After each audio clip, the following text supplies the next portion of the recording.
अपना 2025 और 26 का बजट अनाउंस कर दिया है। आज भारत में बजट पेश होते ही पाकिस्तान में हड़कंप मच गया। There will be no income tax payable up to income of 12 lakh rupees.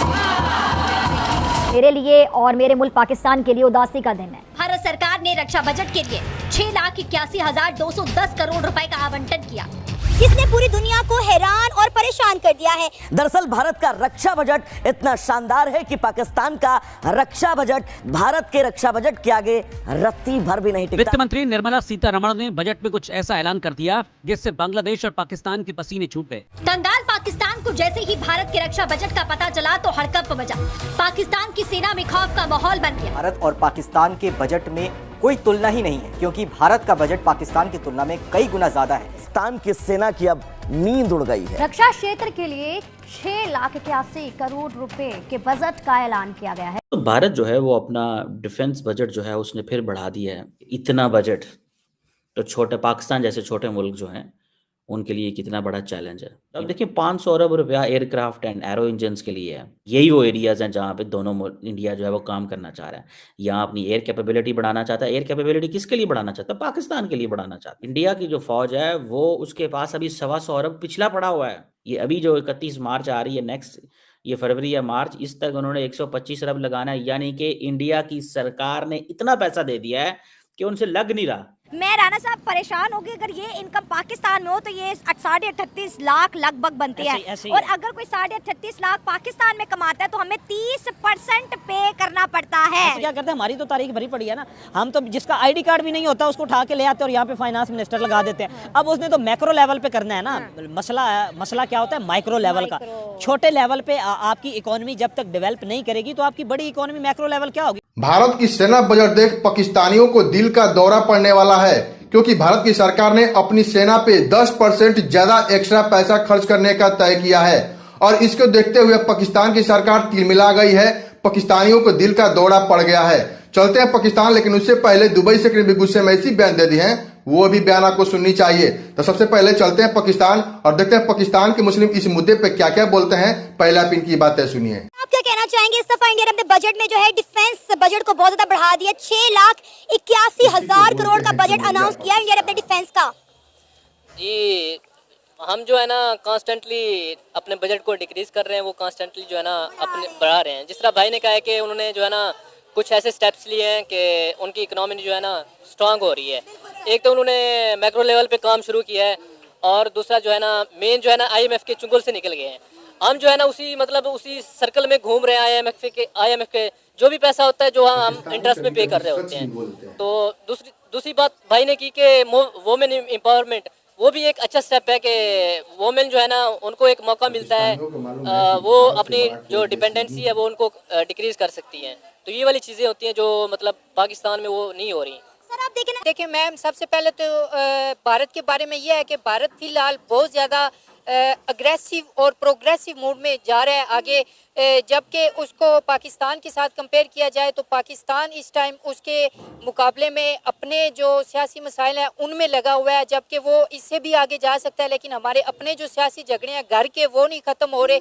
जबकि भारत को देखा जाए दूसरी तरफ, बेशक हमारा हमसाया मुल्क है, तो उन्होंने ये बहुत अच्छा स्टेप किया है। जो इतनी बड़ी अमाउंट का बजट उन्होंने अनाउंस किया अपनी पब्लिक के लिए, उसके साथ इंटरनेशनल कंट्रीज़ को उन्होंने बहुत ज़्यादा बेनिफिट्स दिए हैं। इसके साथ साथ उनका सबसे बड़ा जो स्टेप है कैंसर हॉस्पिटल्स और कैंसर की मेडिसिन, उन्होंने उस पर डिस्काउंट और काफ़ी जगहों पे फ्री कर दिए।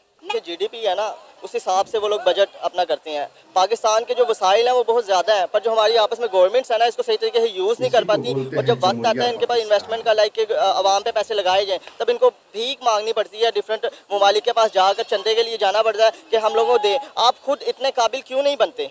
कोई पाकिस्तान जो है 2011 में या 2020 में आज़ाद नहीं हुआ, 1947 का आज़ाद हुआ है। हमारे बाद जो ममालिक आई उन्होंने इतनी तरक्की कर ली, जैसा कि आपने मिसाल दी कि हमारे हमसाये ने अभी बजट का ऐलान किया है। तो आप देखें ना, उनके मामला कुछ हो रहा है हमारे मुकाबले में, तो ठीक है वो कर सकते हैं बजट को जो है ऐसा। लेकिन सर इंटरेस्टिंग बात यह है कि इंडिया ने अपने बजट में अपने हमसाये ममालिक का ख्याल रखा है, उनके लिए भी बजट अनाउंस किया है। श्रीलंका की बात करें हम, अफगानिस्तान की बात करें हम, म्यांमार की बात करें, और बांग्लादेश के लिए और उनके लिए भी जो है बजट अनाउंस किया गया है, और करोड़ों में अनाउंस किया गया है।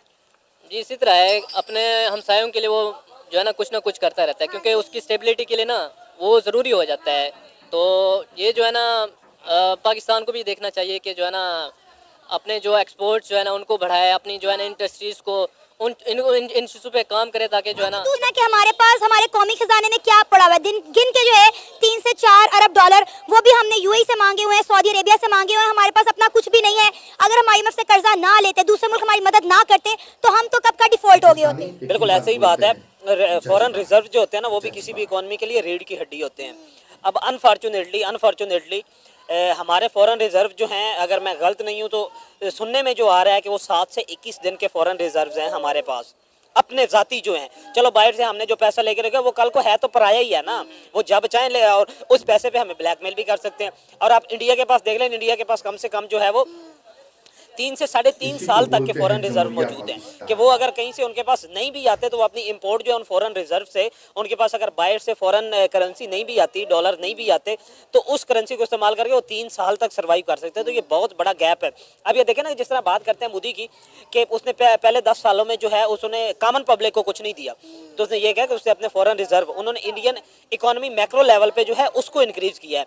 यही बात है ना, हम हर बात में इंडिया से अपना मुआवजा करते हैं, लेकिन मुझे लगता है हमारा उनके साथ मुआवजा बनता ही नहीं है। बजट देखने के बाद तो बिल्कुल भी नहीं बनता। उनके साथ मुआवजा बनता ही नहीं है। देखिए उनके आप जिस मर्जी फील्ड में चले जाएं, लेकिन जो वो काम करते हैं ना नियत से करते हैं। हम एज अ मुस्लिम हम लोग हैं, हमारा ईमान है, पर हम उस तरह काम नहीं करते। वो जो काम करते हैं नियत से करते हैं, वो अपनी आवाम का सोचते हैं। अभी रिसेंटली मैं स्क्रॉल कर रहा अबाउट, मैंने वो कैंसर की भी कोई उनकी अपडेट आई है, तो कैंसर की मेडिसिन देखें आपके हमारे यहाँ पे आप एक मेडिकल स्टोर से पर्ची लेने जाए ना, 15 रुपये का पैनाडोल का पत्ता है, तो उस पर भी आपको डोर पे उन्होंने अपना टैक्स रखा होगा, ठीक है। और वो लोग कैंसर की मेडिसिन फ्री दे रहे हैं, अपनी टैक्स फ्री दे रहे हैं, और मेडिसिन जो है वो आवाम के लिए उन्होंने, लेकिन सहूलियात पैदा करें ना आप, ठीक है। आप मुल्क से जो है उनसे बजट के लिए, टैक्सेस के लिए आप उनके पीछे भागते हैं। उनको कहते हैं जी हम PTA के थ्रू आपको मैसेज भेजेंगे, टैक्सेस आप लेने के लिए पीछे भागते हैं। आप उनको फैसिलिटीज़ तो वैसी दें कि मैं खुद कहूँ कि यार मेरे पे मेरी गवर्नमेंट इतना पैसा लगा रही है, मेरे लिए सहूलियात हैं, तो मैं भी इनको अपने बजट में से इनको भी पैसे दूँ, वो मुझे रिटर्न बैक आएगा। पर जब मुझे पता है कि बैठे चोर हुए हैं और ये सब पैसा इनकी जेबों में जाना है, तो मुझे तो तकलीफ होगी। ममालिक के साथ ताल्लुकात बेहतर हो सके। देखिए हमारी इंपोर्ट एक्सपोर्ट तो ऑलरेडी बंद हुई है ना, हम इंपोर्ट के काबिल नहीं, और एक्सपोर्ट तो हम पहले नहीं करते थे।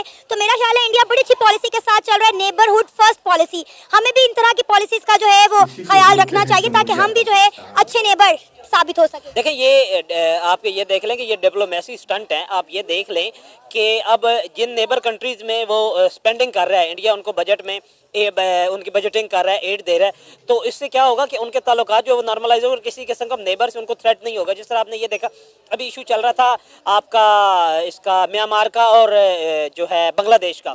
अब उसमें क्या था कि जो है किसी किस्म का कोई जो है उन्होंने एक्सट्रीमिज्म जो है इंडिया के लिए म्यांमार की जो फ्रीडम फाइटर्स हैं, जो अरकान आर्मी है, उन्होंने भी किसी ऐसी अनाउंसमेंट नहीं की।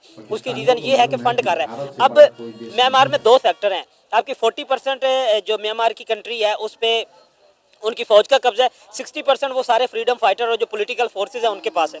अब इंडिया की उन दोनों के साथ बनी हुई हैं सेम।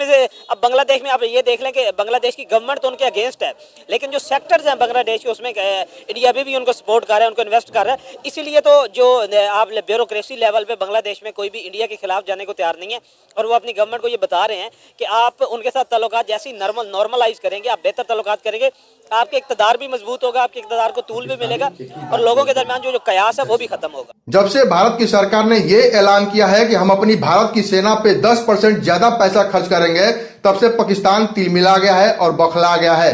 पाकिस्तान की जनता इस मुद्दे पे क्या क्या बोली है आपने सुना ही होगा। तो आपको इस वीडियो में क्या कमेंट करना है, एक कमेंट जरूर कीजिएगा। चलते हैं दुबई से, क्यों दुबई से भी गुस्से में ऐसी बयान दे दिए हैं, वो भी बयान आपको सुननी चाहिए। चलते हैं दुबई और सुनते हैं दुबई से का बयान।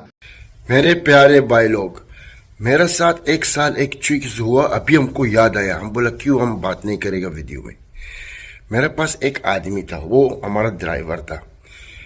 ये आदमी कसम से उसके पास खाने का पैसा भी नहीं था। हम उसको अल्हम्दुलिल्लाह रखा, खुद का साथ काम दिया ड्राइवर का ये।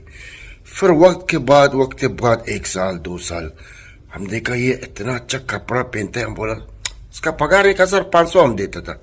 हम बोले ये कैसे इतना अच्छा कपड़ा। हम देखा इसका मोबाइल हमारा मोबाइल से भी अच्छा है। हमेशा शक हमको हो गया। हम बोले क्या कर रहा है।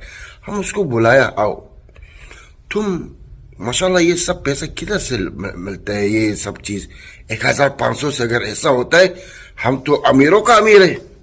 हमको बताओ कैसा तुमको ऐसा हो गया। मालूम उनको क्या बोला? बोला अरबाब हम काम करते एक आदमी के साथ खाली वली वीजा के लिए। हम हैरान हो गया, खाली वली वीजा? हम बोला कैसा नहीं खाली वली वीजा? बोला हमारे पास बहुत दोस्त लोकल लोग है, ये लोग क्या करते हैं, जाते हैं इमिग्रेशन में 3-4 वीजा ड्राइवर का निकालता है, 3-4 वीजा नौकर लोग का, घर का चौकीदार जो कुछ भी होता है, 3-4 जो लड़की लोग औरत लोग के साथ भी खद्दामा यानी नौकरानी, ये सब ऐसा, तो इन लोग का पैसा खाते हैं इन लोग। हम बोला हाँ ये तो बहुत हराम है, गुनाह है, और हुकूमत ये चीज नहीं जानते।